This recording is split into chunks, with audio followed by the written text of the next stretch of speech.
आप देख रहे हैं अपना बिहार और आपके साथ मैं हूं विवेक। कुढ़नी उपचुनाव के दंगल की बात करते हैं तो कुढ़नी विधानसभा सीट का उपचुनाव 5 दिसंबर को होना है। सभी पार्टियां अपनी अपनी तरफ से जोर लगा रही हैं और आज मुख्यमंत्री नीतीश कुमार ने तेजस्वी यादव के साथ जनता से महागठबंधन प्रत्याशी के लिए वोट मांगा। अपने संबोधन में नीतीश ने जहां अपने पुराने साथी सुशील मोदी का नाम लिए बगैर निशाना साधकर बीजेपी पर हमला बोला, तो वहीं तेजस्वी यादव ने अपने पिता लालू प्रसाद के स्वास्थ्य का हवाला देकर लोगों के बीच इमोशनल कार्ड खेला।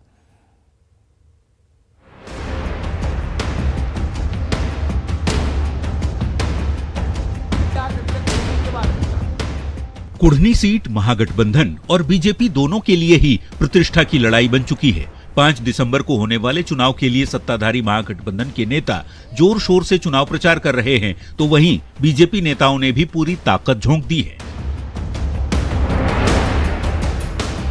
इस बीच शुक्रवार को मुख्यमंत्री नीतीश कुमार ने डिप्टी सीएम तेजस्वी यादव के साथ कुढ़नी की जनता के बीच जाकर महागठबंधन की ओर से जेडीयू प्रत्याशी के पक्ष में वोट मांगा। आग्रह करेंगे कि आप जरूर अपने हित में वोट दीजिएगा। हम तो यही कहेंगे, आपको जो हित लगे उसी के हिसाब से वोट दीजिए, मुझे और कुछ नहीं कहना। लेकिन काम तो सरकार करती रहेगी और सबके हित में काम करती रहती है। कौन इलाका है जिसके विकास के लिए काम नहीं हो रहा है? अपनी सभा में नीतीश ने अपने पुराने साथी रहे सुशील मोदी का नाम लिए बगैर कहा कि आजकल मेरी खिंचाई वैसे लोग कर रहे हैं जिन्हें बीजेपी ने काम नहीं दिया है। अकेले एक है, तरह तरह का बात झूठे करते रहता है। आज जिस आदमी को कोई जगह नहीं दिया वो आजकल रोज मेरे खिलाफ बोलते हैं ताकि उनको जगह उगह मिल जाए। नीतीश तो सुशील मोदी पर निशाना साधते रहे, लेकिन तेजस्वी ने एक बार फिर इमोशनल कार्ड खेला। लोगों के बीच पिता लालू प्रसाद की खराब स्वास्थ्य का हवाला देकर कुढ़नी की जनता से महागठबंधन को जिताने की अपील की। उनका 5 तारीख को जिस दिन कुढ़नी में चुनाव होने वाला है, उसी दिन 5 तारीख को सिंगापुर में किडनी का ऑपरेशन होगा, ट्रांसप्लांट होने जा रहा है। और आज आने के समय आज हमसे पूछ रहे थे कि कुढ़नी का क्या हाल बा, तो हमने उनको बोल दिया है आप अस्वस्थ रहिए, वहां से महागठबंधन जीतेगा। नीतीश और तेजस्वी यादव के अलावा बिहार के वित्त मंत्री विजय चौधरी सहित कई मंत्री और विधायक सभा में मौजूद रहे। मंच से जेडीयू प्रत्याशी मनोज कुशवाहा को जिताने की अपील की गई। देखने वाली बात होगी कि कुढ़नी की जनता का आशीर्वाद आखिर किसे मिलता है। न्यूज़ 18 के लिए मुजफ्फरपुर के कुढ़नी से शैलेंद्र कुमार की रिपोर्ट। चुनावी सभा को संबोधित करते हुए तेजस्वी यादव ने कहा कि आज भी इमोशनल कार्ड खेला। उन्होंने कहा कि लालू प्रसाद इलाज को लेकर सिंगापुर में, जहां उनका किडनी ट्रांसप्लांट होना है, उन्होंने आप सभी को संदेश देने के लिए कहा है कि वे कुढ़नी में महागठबंधन की जीत चाहते हैं। तेजस्वी के इमोशनल कार्ड पर वहां की जनता का क्या कहना है, ये जानने की कोशिश की प्रियंक सौरभ ने। चुनाव में जिस तरीके से डिप्टी सीएम तेजस्वी यादव लगातार मंच से संबोधित करते हुए इमोशनल बातें कहते हैं अपने पिता का नाम लेकर, उनके ऑपरेशन का नाम लेकर, ऐसे में हम जनता के बीच में हैं, कुढ़नी की जनता के बीच में, और उनसे पूछेंगे कि क्या कुछ कितना असर पड़ेगा। लगातार तेजस्वी यादव बयान दे रहे हैं अपने पिता का नाम ले, कितना असर पड़ेगा चुनाव में? हमको नहीं लगता है कि असर पड़ेगा। असर नहीं पड़ेगा? नहीं। लालू जी के ऑपरेशन की बात बार बार कहते रहते हैं कि पिता ठीक हो जाएंगे कुढ़नी के रिजल्ट के नाम पे। अब उनका तो कहना ये जो कि फर्ज है एक पुत्र के नाते, लेकिन हमको लगता है ये बात जो है कि बहुत पुराना हो चुका है। अब इससे हमको नहीं लगता है कि कोई जो कि फर्क पड़ेगा। चलिए हम और भी लोगों से बात करेंगे, क्या कुछ लगता है कितना फर्क पड़ेगा इसमें? फर्क का तो नहीं बताएंगे, लेकिन वोट तो उन्हीं को मिलने वाला है लगभग मैक्सिमम। पड़ेगा कि नहीं तेजस्वी के इस बयान से कि लालू बीमार है, उनको ठीक होना है, कुढ़नी का रिजल्ट जानना चाहते हैं? अब वो उनका कहना यह है कि इससे सहानुभूति वोट मिले। हाँ, तो क्या सहानुभूति वोट मिलता है इससे? मिलेगा नहीं, उससे कोई ज्यादा फर्क पड़ने वाला नहीं। ज्यादा फर्क नहीं पड़ेगा। क्या कुछ कहेंगे, क्या कुछ होगा तेजस्वी के इस बयान का, कितना असर होगा? असर तो कुछ ज्यादा नहीं रहेगा, लेकिन रहेगा थोड़ा बहुत रहेगा। हाँ, रहेगा। मतलब बार बार हर मंच से जिस तरीके से वो कहते हैं कि पिता बीमार है, वो बार बार कुढ़नी हाँ, पूछते हैं, इसलिए बोल रहे हैं कि वो पिता बीमार बोलते हैं, और पिता बीमार कब तक उनको ठीक होंगे।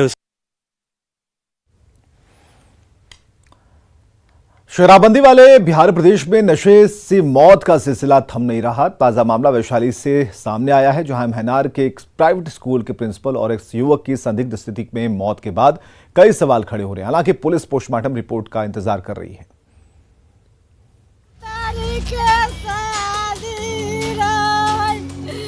हुआ क्या था? कुछ शराब वगैरह पिया था? शराबबंदी वाले बिहार में एक बार फिर जहरीली शराब कांड का संदिग्ध मामला वैशाली से सामने आया है। महनार स्थित एक निजी स्कूल के प्रिंसिपल के अलावा एक युवक की भी मौत हो गई है। मृत युवक की मां को समझ नहीं आ रहा है कि शादी समारोह में 2 दिन पहले गया बेटा अब नहीं रहा।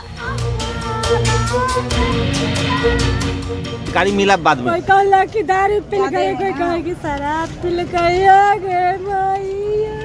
कब तबीयत कब खराब हुआ था उनका? तबीयत कब खराब हुआ था? तबीयत खराब मरने वाले का नाम राहुल है, जो गांव में शादी समारोह में शामिल होने गया था। 30 तारीख को शादी से लौटने के बाद से ही उसकी तबीयत बिगड़ गई। महनार पीएचसी में प्राथमिक उपचार के बाद हाजीपुर सदर अस्पताल भेजा गया, लेकिन अस्पताल ले जाने के दौरान ही उसकी मौत हो गई। नशे के सेवन से जिस दूसरे शख्स की मौत हुई उसका नाम जय प्रधान नेवर है, जो निजी स्कूल में प्रिंसिपल थे। वे दार्जिलिंग के रहने वाले थे। स्कूल के संचालक का कहना है कि प्रिंसिपल ने शराब पी रखी थी, जबकि चिकित्सक भी कह रहे हैं कि मौत नशे के सेवन से हुई है। दारू पी के रखा हुआ है। अपने आपके क्षेत्र में दारू मिल रहा है? हाँ, तो मिल रहा तब ना बिहार तब मरा है। जो मरे हैं वो कौन थे? वो दार्जिलिंग के प्रिंसिपल था हम लोग। आपके स्कूल का क्या नाम हुआ? पता नहीं, लड़का को पता। मरीज आपका दिसराजपुर का था, राहुल कुमार नाम था उसका, और वो थोड़ी बेहोशी वाली ही कंडीशन में आया था। 2 दिन पहले उसने कुछ लिया था, शायद शराब ही लिया हो, क्योंकि जो कंडीशन देखने में लग रहा था, लेकिन कंफर्म नहीं। जब तक ये हो जाता है तब तक तो कुछ भी बोल पाना मुश्किल है। राहुल और जय प्रधान की मौत से कई सवाल खड़े हुए हैं। पुलिस मामले की जांच में जुटी है, लेकिन शराबबंदी वाले बिहार में नशे से मौत पर न्यूज 18 सवाल उस सिस्टम से पूछ रहा है जो ये दावा करता है कि शराबबंदी को बेहद कड़ाई से लागू किया जा रहा है। न्यूज 18 पूछता है सवाल, शराबबंदी में कहां से आई शराब? पुलिस क्यों नहीं लगा पा रही लगाम? शराबबंदी की सख्ती दिखावे के लिए है, दोषियों पर कार्रवाई कब तक? न्यूज 18 के लिए वैशाली से प्रफुल्ल कुमार की रिपोर्ट। एलजेपी रामविलास के अध्यक्ष चिराग पासवान ने पासी समाज के नेताओं के साथ मीटिंग की है। चिराग पासवान ने सीएम नीतीश कुमार पर पासी समाज के साथ भेदभाव करने का आरोप लगाया है। साथ ही उन्होंने ताड़ी पर लगे प्रतिबंध को हटाने की मांग की है। क्या मुख्यमंत्री नीतीश कुमार जी को नहीं पता कि भैया घर घर कैसे होम डिलीवरी हो रही है शराब की? उनकी नाक के नीचे हो रहा है, पर वो खामोश है। पर लाठियां किस पे चलाई जाती हैं? समाज के गरीब वर्ग से आने वाले लोगों के ऊपर, पासी समाज के लोगों के ऊपर लाठियां चलाई जाती हैं। क्यों? क्योंकि वो अपने हक, अपने अधिकार की वो मांग कर रहे हैं। बेगूसराय के सांसद और केंद्रीय ग्रामीण विकास मंत्री गिरिराज सिंह ने एक बार फिर जेएनयू को बदनाम करने की साजिश का आरोप लगाया। उन्होंने कहा कि जेएनयू देश को तोड़ने वाले और कट्टरपंथियों का गढ़ बन गया है, लेकिन बहुसंख्यक समाज को तोड़ने की कोशिश कभी कामयाब नहीं होगी। देश को तोड़ने के लिए जेएनयू एक शिक्षा का मंदिर था, लेकिन टुकड़े टुकड़े गैंग ने जेएनयू को देशद्रोह का केंद्र बनाने की पूरी कोशिश की, और टुकड़े टुकड़े गैंग और गजवाए हिंद की कल्पना करने वाले लोग जो भारत को इस्लामिक स्टेट बनाना चाहते हैं, ऐसे लोग बहुसंख्यक हिंदुओं में दरार, मतभेद पाटने के लिए ये स्लोगन लिखा है। और ये दुर्भाग्यपूर्ण है कि ऐसे इस तरह का स्लोगन लिखना, मैं मानता हूं कि आने वाले दिन में बहुसंख्यक समाज को कोई तोड़ नहीं सकता।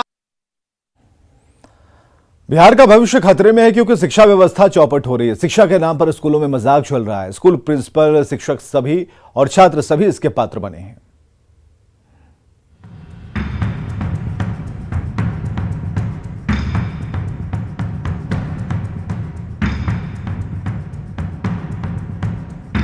विद्यालय शिक्षा का मंदिर होता है, जहां शिक्षक ज्ञान के देवता और दाता माने जाते हैं, लेकिन ये जो स्कूल है, यहाँ के शिक्षक खुद इतने अज्ञानी हैं कि उन्हें अपने देश के राष्ट्रपति, यहाँ तक कि अपने राज्य के मुख्यमंत्री तक के बारे में कुछ भी नहीं मालूम।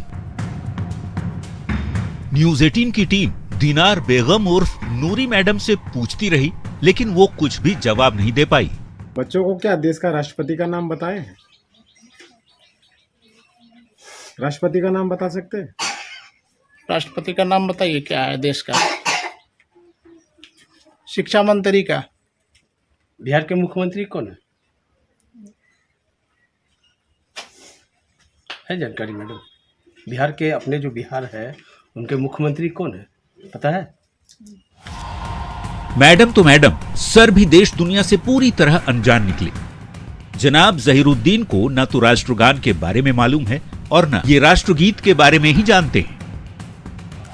अनजान होना कोई गलती नहीं, लेकिन अपनी अज्ञानता पर इतनी ठसक आप सिर्फ और सिर्फ इन्हीं के पास देख सकते हैं। राष्ट्रीय गीत सर याद है क्या? नहीं पता है? नहीं है सर, बताए ना। नहीं याद है। क्या नाम हुआ आपका? भाई साहब, यहाँ तो कूप में ही भांग पड़ी है, सब के सब चौपट। कारण जानना चाहा तो पता चला इन्होंने किसी स्कूल में पढ़ा ही नहीं, किसी मदरसे में तालीम ली और किसी ने इन पर कृपा करके इन्हें मास्टर जी बना दिया। जब हमारी टीम हेड मौलवी मोहम्मद मकबूल हुसैन के पास गई तो उन्होंने टालने की गुहार लगानी शुरू कर दी, क्योंकि इन्हें भी ये सब मालूम नहीं था।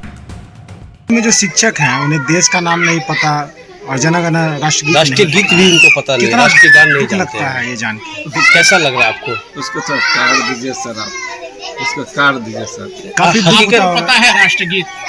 हम काफी दुख होता सारे है। जहाँ से अच्छा, हम तो मौलवी है, हम यही सुना सकते हैं आपको। सारे जहाँ से अच्छा हमारा हिंदुस्तान हमारा ये राष्ट्रगीत नहीं। तो क्या कहता है, हम तो मौलवी हैं, फाजिल पढ़े हुए हैं, दारुल देवबंद से पढ़े हुए हैं, हमारा स्कूल से कोई ताल्लुक नहीं है।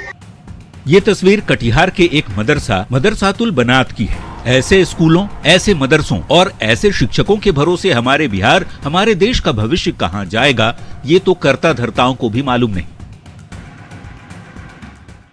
मेरी सोच से दूर की चीज़ है। अगर ऐसा है तो मैं उसका खंडन करता हूं, और वहां के जो प्रबंध समिति है उनको मैं कहता हूं कि आप फौरी एक्शन लीजिए। ऐसा टीचर जिसको आपने रखा हुआ है, उसको वेतन सरकार की तरफ से 30,000 प्लस मिल रहा है, उनको अपने मदरसे का नाम तो मालूम होना ही चाहिए। जो हमारे मुस्लिम समाज के बच्चे हैं जिनका पूरा भविष्य उस मदरसे पर निर्भर है, उनके भविष्य के साथ खिलवाड़ किया जा रहा है। यह खिलवाड़ बंद होना चाहिए। मदरसा की शिक्षा व्यवस्था बदहाल है, इसकी वजह क्या है? किसी के पास कोई जवाब नहीं है। खराब नीति और भाई भतीजावाद ने यहाँ की शिक्षा व्यवस्था को ही गर्त में धकेल दिया है। सरकारी धुसमर मदरसा से जो तस्वीर आया है ये बेहद हैरान करने वाला है, क्योंकि मौलवी पद में बहाल शिक्षकों को शिक्षा तो दूर की बात, सामान्य ज्ञान तक की जानकारी नहीं है। ऐसे में सरकार इस अल्पसंख्यक बहुल इलाके में मदरसा शिक्षा के माध्यम से अल्पसंख्यक समुदाय में जो प्रारंभिक शिक्षा देने की बात सोच रहे हैं, उस पर एक बड़ा झटका लग सकता है। सुब्रत, न्यूज़ 18 कटिहार। खबर है भागलपुर से, जहां अपराधियों के बम फेंकने का सीसीटीवी फुटेज सामने आया। घटना शाकचक थाना इलाके की है, जहां पानी टंकी के पास बाइक सवार 2 अपराधियों ने बम फेंका। बम के छर्रे में 3 लोग घायल हुए हैं। तस्वीरों में आप देखिए, बाइक सवार 2 अपराधी आते हैं, सरेआम बम फेंकते हैं, फरार हो जाते हैं। और भीड़ भाड़ वाले इलाके में बम फेंके जाने से लोगों में दहशत का माहौल है। ये 2 तस्वीरें आई हैं। हालांकि पुलिस बाद में पहुंची और जांच में जुट गई, कौन थे, क्यों बम पटका, और जो लोग घायल हुए उनसे भी पूछताछ की जा रही। 2 आदमी था, एक हेलमेट पहने हुआ था, हम पहचान नहीं सके। अचानक फेंका, आवाज़ किया, उसके बाद हम उसको देखने लगे आगे बढ़ के, तो भाग गया इधर बिसर स्टेशन की तरफ। अब बमे का आवाज़ था, बम छर्री सब उड़ा तो बमे ना होगा। एक लेडीज घायल हुई थी इधर, एक लड़का को पीठ में लगा था, लेडीज को पैर में लगा था, हमको खाली यहाँ पे लगा, आँख पे और यहाँ लगा, पैर में यहाँ लगा। समस्तीपुर में किराना दुकान में लूट का सीसीटीवी फुटेज सामने आया। मामला दलसीसराय अनुमंडल के विद्यापति नगर कोटा रोड की है, जहां बेखौफ अपराधियों ने किराना दुकान में सरेआम लूट की वारदात को अंजाम दिया। हथियार के बल पर बदमाशों ने किराना दुकानदार से 1.5 लाख रुपए लूटे हैं। 4 बदमाशों ने लूट की वारदात को अंजाम दिया। अपराधियों की करतूत सीसीटीवी में कैद हो गई है। सीसीटीवी फुटेज के आधार पर पुलिस अपराधियों की तलाश में जुट गई है।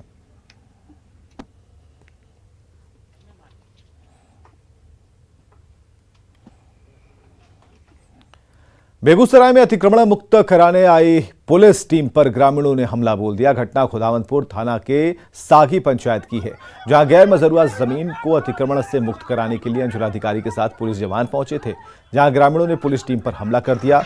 पुलिस टीम पर रोड़ेबाजी की गई। बचाव में पुलिस टीम ने भी ग्रामीणों पर लाठियां चटकाई, साथ ही अवैध अतिक्रमण पर बुलडोजर चलाकर अतिक्रमण से मुक्त कराया।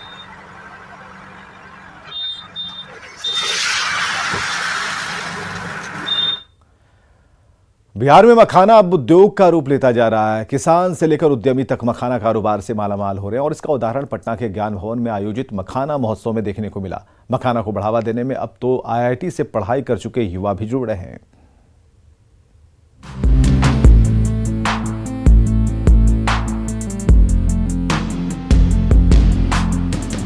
मिथिला मखाना को GI टैग मिलते ही इसकी पहचान पहले ही ग्लोबल हो चुकी है, पर इसकी इंटरनेशनल ब्रांडिंग के लिए किसान उद्यमी से लेकर सरकार ने पूरी ताकत झोंक दी है। पटना के ज्ञान भवन में आयोजित मखाना महोत्सव की तस्वीरें इसकी गवाह हैं। मिथिलांचल से आए मखाना उत्पादकों ने यहां स्टॉल लगाए हैं। ऐसे युवा उद्यमी भी पहुंचे हैं जिन्होंने IIT से पढ़ाई की है, मल्टीनेशनल और सरकारी दफ्तरों में नौकरी की, लेकिन अब फोकस मखाने की ब्रांडिंग पर है। मखाना महोत्सव में कुछ ऐसे भी उद्यमी हैं जो IITian हैं, यानी मोटे तनख्वाह की नौकरी छोड़ मल्टीनेशनल कंपनी की नौकरी छोड़कर इन्होंने अपने होम टाउन दरभंगा में मखाना का यूनिट एस्टेब्लिश किया। इस वक्त आपके सामने है और देखिए तरह तरह के प्रोडक्ट्स हैं, खासकर फॉक्सी नट का यहाँ पर जो है डिमांड सबसे ज्यादा है। IITian है, लेकिन आपको नहीं लगेगा बड़ी चुनौती आपके सामने है कि आपने इतनी बड़ी नौकरी छोड़कर इस कारोबार? सर, किसी भी काम के लिए चुनौती लेना पड़ता है और चुनौती से ही भविष्य की निखार होती है। मैं ये जानता हूँ, अगर मेरे एक चुनौती लेने से अगर 1000-2000 फैमिली को रोजगार मिलता है, मेरा तो ये लक्ष्य है जो 4,48,000 जो किसान जुड़े हुए हैं इससे, उन सभी को जोड़ के एक बड़ा मुहिम इसको चलाएं।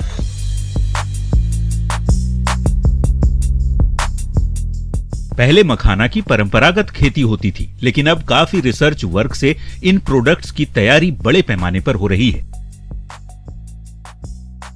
लक्ष्य मखाना को घर घर तक पहुंचाने का है। ऐसे में इस पहल से उद्यमी से लेकर मखाना किसान तक उत्साहित हैं।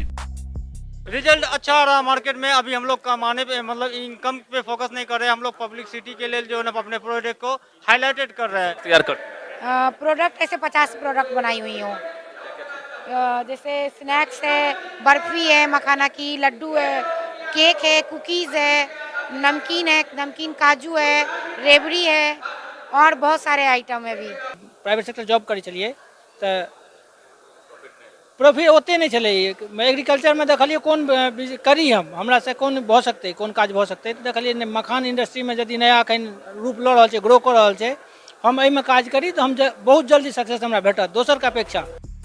पूर्णिया के भोला पासवान शास्त्री कृषि महाविद्यालय से भी छात्र इस प्रदर्शनी में पहुंचे, जो मखाना उत्पाद को लेकर डिमॉन्स्ट्रेशन देकर इसे अपने करियर के तौर पर विकसित करना चाहते हैं। मखाने की कई वैरायटी तैयार कर महिलाएं जहां अच्छी कमाई कर रही हैं, तो वहीं मखाना उत्पादन को बढ़ावा मिलने से आम लोगों का झुकाव भी इस ओर बढ़ रहा है।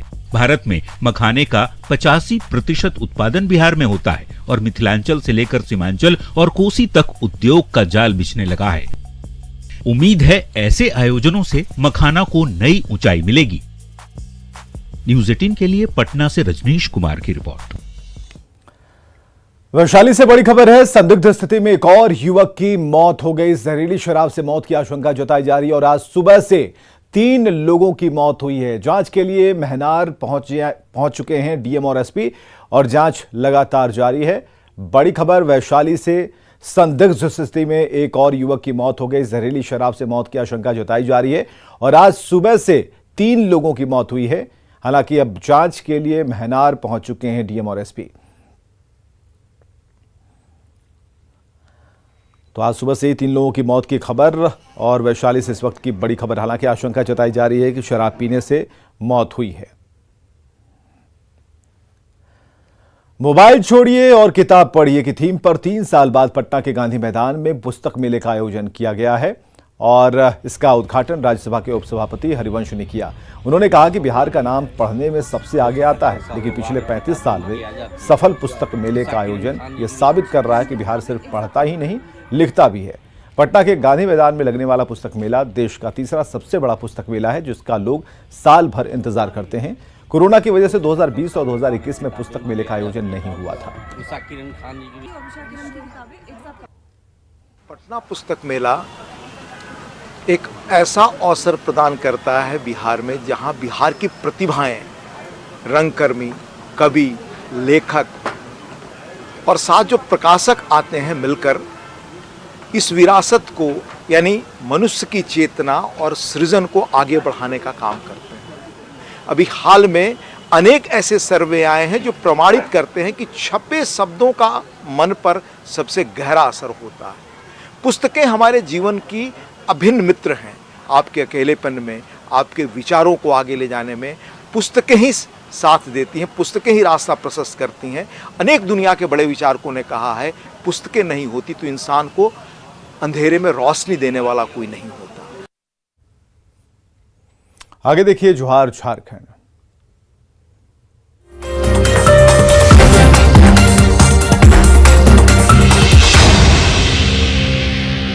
लेकिन आरती के पति ने उन्हें पकड़ लिया, जिसके बाद गांव में हंगामा मच गया। गांव में देर रात तक पंचायत चली और उसके बाद ये फैसला लिया गया कि आरती को पहले प्रेमी के पास रहना चाहिए। इसके बाद अभिराज और आरती की शादी करा दी गई।